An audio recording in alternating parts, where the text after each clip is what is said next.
Your spouse is dead. Your child is gone, and the man everyone's calling a hero is walking around with cybernetic enhancements while ordering his soldiers to execute people for the exact same thing. I'm about to show you something most players completely miss. Buried evidence in the game's own files that proves the entire war for the Commonwealth is built on a lie. We're talking terminal logs, character confessions, and a single sentence that unravels everything you thought you knew about Elder Maxson and Father. Before we expose the Brotherhood's biggest secret, let me read you something from the Institute's own files. This is from the Bioscience Terminal about the Warwick Homestead experiment. When sufficient data has been collected, retrieve synth unit and specimens for lab study. Purge all surface evidence of the initiative. That's Institute speak for murder the family. Keep that phrase in your head. Purge all surface evidence, because we're about to see how the game's so-called heroes operate by the exact same playbook.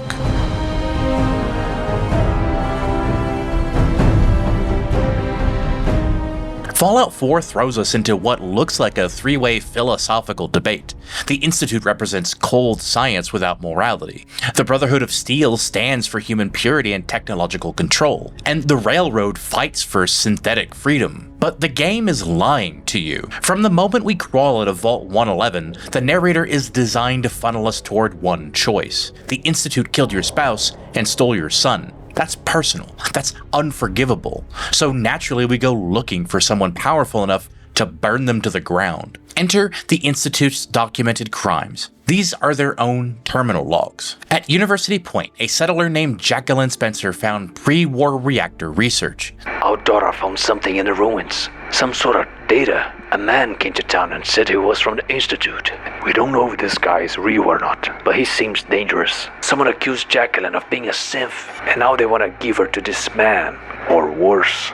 The Institute didn't negotiate. They sent a courser, and the entire settlement was massacred. An entire town died for a holotape. Roger Warwick's story is even worse. The Institute kidnapped him, tortured him for information, and replaced him with a synth copy. Everyone will know the real Roger Warwick is dead and gone. He used to drink all day and he never did any work. And then one day everything changed. He stopped drinking completely and started to work really hard. He suddenly seemed to care a lot more about what happened to the farm and to us. Some time ago, we covertly replaced the family patriarch at Warwick Homestead with a synth. But why? To test genetically modified crops. That Stage 6 protocol I mentioned earlier is the murder of his wife and 2 children, including 10-year-old Wally.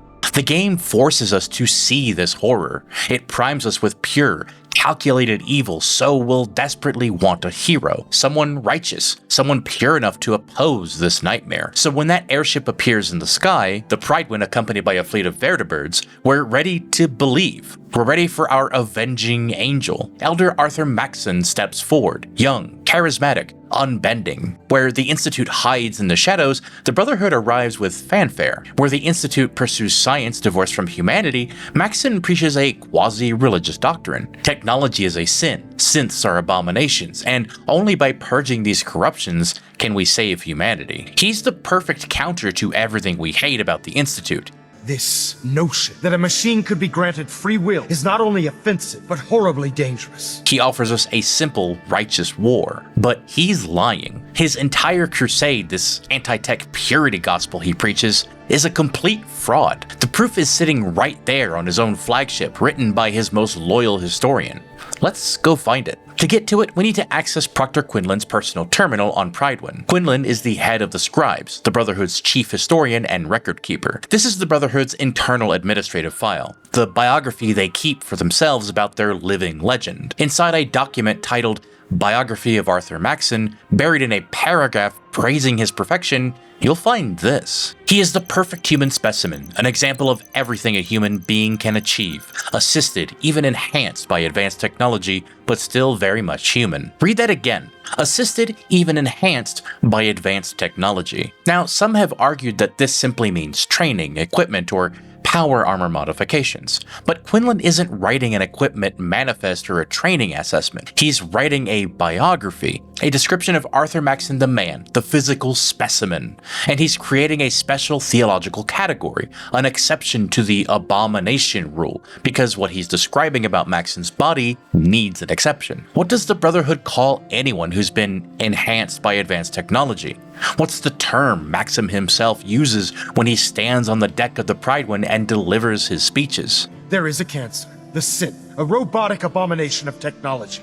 Abomination. That word, abomination, is the foundation of everything. It's why they're hunting synths. It's why they want to destroy the Institute. It's the justification Maxson will use later to order the execution of Paladin Danse, one of his most loyal soldiers. According to his own historian, Maxson himself is enhanced by advanced technology. Proctor Quinlan completed the decryption of the data you retrieved from the Institute. Paladin Danse is a perfect match for one of the synths on that list. Proctor Quinlan is trapped. He can't write the truth that Elder Maxson is a cyborg, because that would make his leader a heretic by their own law. So instead he invents a new category, a special exception carved out just for Maxson. For anyone else, cybernetic enhancement is corruption, but for Maxson alone, it's perfection. And this is textbook autocratic doublespeak. Rules for thee, except for me. We've all seen it before. The same biography includes Maxson's legendary backstory, how he supposedly killed 2 raiders at age 12,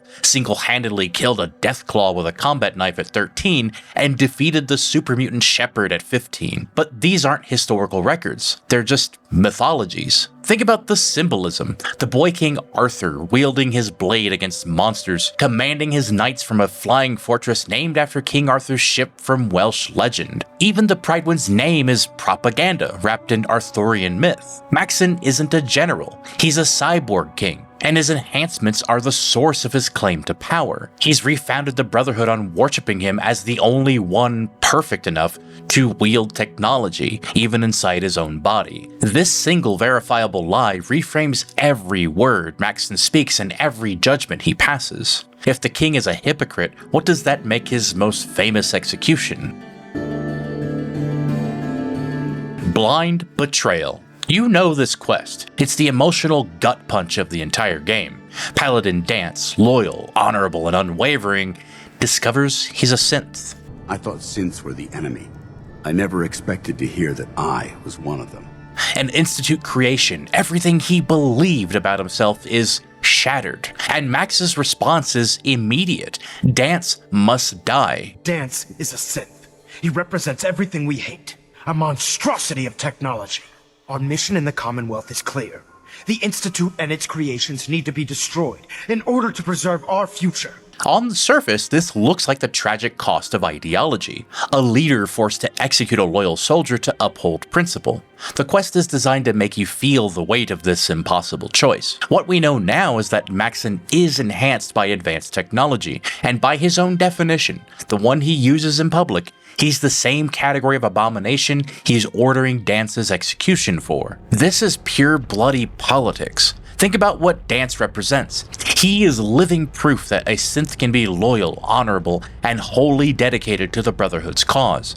His existence is evidence that Maxson's entire abomination doctrine might be wrong. And if word got out, if the soldiers knew their elder was cyborg enhanced, while a synthetic hero was being executed for the crime of existing, the whole regime would collapse. The exception for me, rules for thee, becomes impossible to defend. So Danse has to die, because he's a threat to Maxson's power wrapped in the language of principle. It's the execution of a heretic by a hypocrite designed to protect a lie. The Brotherhood's holy war is about control.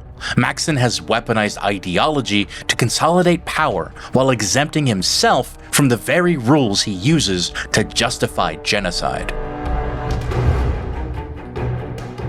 If Maxson's purity doctrine is a political lie, what about his enemy? What drives Father, the man who killed your spouse and stole your son? The standard interpretation is that Father represents cold, amoral science. The Institute's motto is mankind redefined, a philosophy of human evolution through synthetic biology. They're the ultimate consequentialists, willing to commit any horror in pursuit of progress. That's the public story, but Father's own terminal tells a very different one. Inside the Institute, if you access Father's personal terminal, you'll find a log titled regarding the Cybernetics program, and this is Father's private justification for one of his most controversial decisions. The log reveals that the Institute once had two competing projects. Father ran the Synth Retention Bureau and the Gen 3 program. Another scientist, Dr. Frederick Walker, ran the Cybernetics program, the same project that produced Kellogg's neural implants and life-extending augmentations. Father shut Walker's program down permanently. The official reason Father gives is philosophical. He writes, "I'm told Kellogg has gone offline. Strangely, I find myself thinking of Dr. Walker. He had such high hopes for Kellogg, such faith in the implants and what they could mean. I still regret eliminating the project, but I know where it would have led us." And that's the official story. Buried in the same log is the real reason. Father admits that Dr. Walker was never shy about his goals, and too many others were starting to listen. Walker wasn't just running a program, he was building a rival power base. Father shut him down because Walker was becoming more influential. Read between the lines. Father is justifying his own project, Gen 3 synths, by attacking Walker's Cybernetics program. Think about what a Gen 3 synth actually is. A 3D printed biological organism with a computer component in its brain. It's literally a bizarre amalgamation of biology and technology, just assembled differently. Father's philosophy is just convenience. It's a post-facto justification for a decision he already made for personal reasons. He shut down Walker's program because Walker was becoming more influential than he was, and the purity argument was just the excuse he told everyone else. This reframes the entire main quest. Why did Father thaw you out of cryostasis? Why release a revenge-driven parent into the Commonwealth to hunt down Kellogg? The most common interpretation of this is that it was curiosity, or maybe some buried familial instinct. But look at the facts. Father knew exactly what you'd do. You were predictable. You'd hunt down Kellogg to the ends of the earth for murdering your spouse. The Institute took advantage of Kellogg's vicious nature. I will freely admit that. Institute technology prolonged his life, and his usefulness far beyond any normal human lifespan. He never failed the Institute, but his cruelty became more apparent with every completed objective. I won't lie. It's no coincidence your path crossed his. It seemed a fitting way to allow you, us, to have some amount of revenge.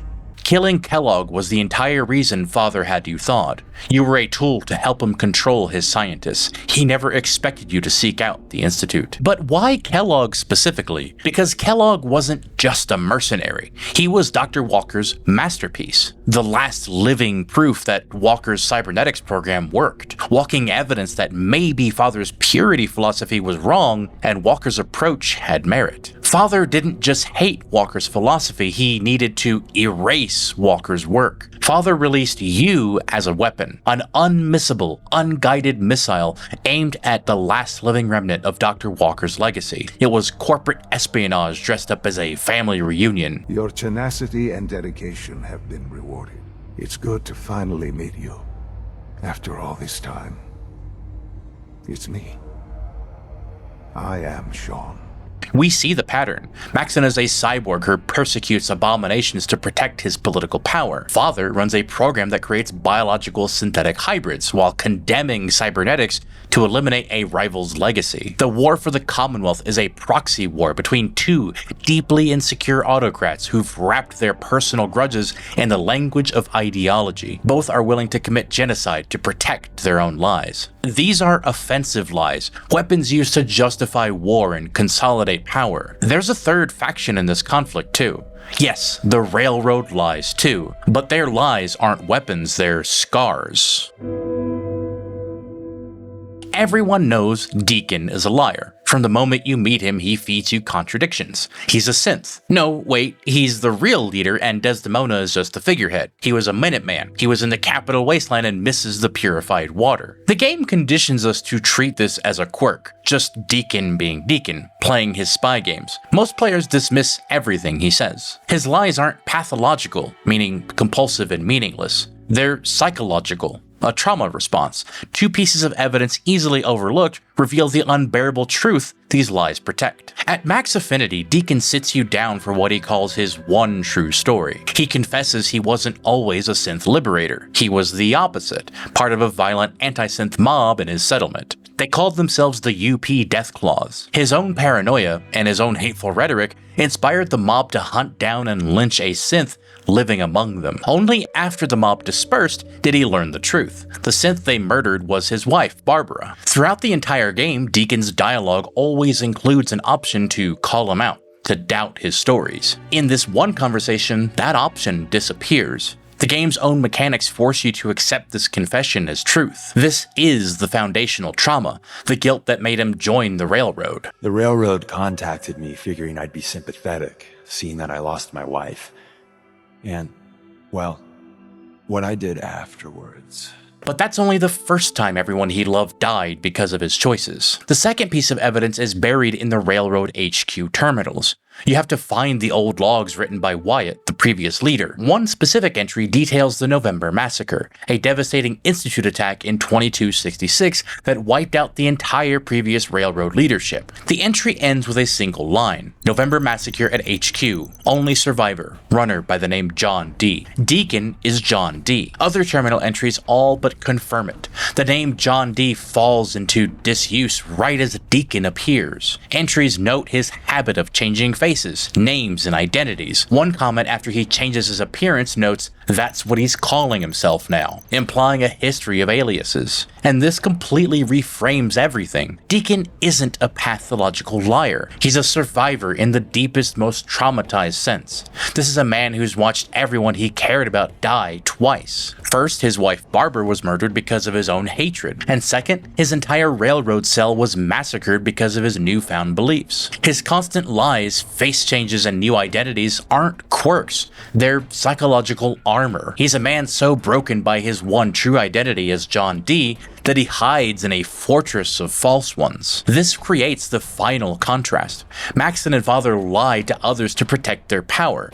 Their deceptions are offensive weapons used to justify genocide. Deacon lies to protect himself from his trauma. His deceptions are defensive scars. This extends to the factions themselves. The Brotherhood's lies about Maxson's enhancement and the Institute's lies about purity are tools of control. The Railroad's deceptions, their secret codes, safe houses, and even the controversial memory wipes, these are the desperate, imperfect tools of hunted people just trying to survive. The Railroad doesn't mind wipe synths because they're callous ideologues. They do it because they know what it's like to carry unbearable memories. Barbara's death taught him that memories can kill. The November Massacre taught him that the past makes you a target. Their controversial methods aren't tyranny. They're what people do when they've lost everything and are just trying to keep anyone else from suffering the same way. The Railroad are the only faction that genuinely believes their stated cause, because they're the only ones who've personally paid the price for the ideological lies of men like Maxson and Father.